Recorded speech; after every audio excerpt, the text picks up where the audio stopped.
भो दारिद्र्य नमस्तुभ्यं सिद्धोऽहं त्वप्रसादतः पश्यामः महं जगत्सर्वं न मां पश्यति कश्चन।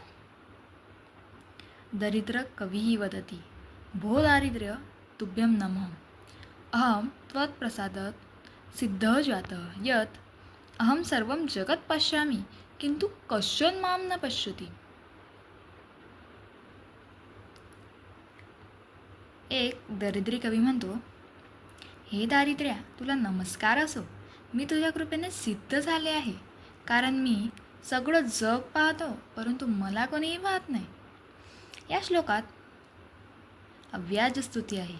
व्याजस्तुती म्हणजे सरळ सरळ स्तुती वाटते, पण आतून निंदा केलेली असते. जसे कवी दारिद्र्याला म्हणतात, तुझ्या कृपेने मी सर्व जग पाहतो, कारण तो सर्वत्र भीक मागत हिंडतो, पण मला मात्र कोणीही पाहत नाही. तुझ्या कृपेने मला सिद्धी प्राप्त झाली आहे, ही स्तुती वाटते, पण तसे नाही. गरीब कवीला उदरभरणासाठी सर्वीकडे भिक्षा मागत हिंडावे लागते. ही गरिबीची स्तुतीच झाली, पण दरिद्री मनाने दुःखी आहे, कारण त्याला कोणीच पाहत नाही आणि व्हॅल्यूही नसते. जो भीक मागतो त्याला जगात व्हॅल्यूही नसते ना, मागावं लागतं, मग कशी व्हॅल्यू राहणार. चौथा श्लोक. अद्यापि दुर्निवारं स्तुती कन्या वहति कौमारं सदभ्यो न रोचते सा संतोप्यसये न रोचन्ते. त्याचं अन्वय आहे, स्तुतिकन्या अद्यापि दुर्निवारं कौमारं वहति यत सा सदभ्य न रोचते अस्य अपि असंतः न रोचन्ते.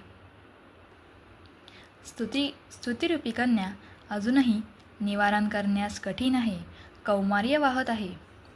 म्हणजे स्तुतिकन्या अजूनही कुमारीच आहे, तिला अद्याप वर मिळाला नाही, कारण ती संतांना आवडत नाही आणि हिला असंत म्हणजे दुर्जन लोक आवडत नाही. स्तुती एक मुलगी आहे जी जगाच्या प्रारंभापासून वर शोधते, पण तिला नवरा मिळत नाही म्हणून ती कुमारीच आहे. कारण सज्जनांना स्तुती केलेली आवडत नाही म्हणून ते स्तुतीला पत्नी म्हणून स्वीकारत नाही. तर दुसरीकडे दुर्जनीला स्वीकारण्यास तयार आहेत, पण हिला दुर्जन माणसे पती म्हणून आवडत नाही. त्यामुळे स्तुतिकन्या अजूनही कुमारीच आहे. हा श्लोक आर्यवृत्तात आहे. पाचवा श्लोक. द्वंद्वोऽहं द्विगुरुप्यं मतगेहे नित्यं व्ययीभावः तत्पुरुषकर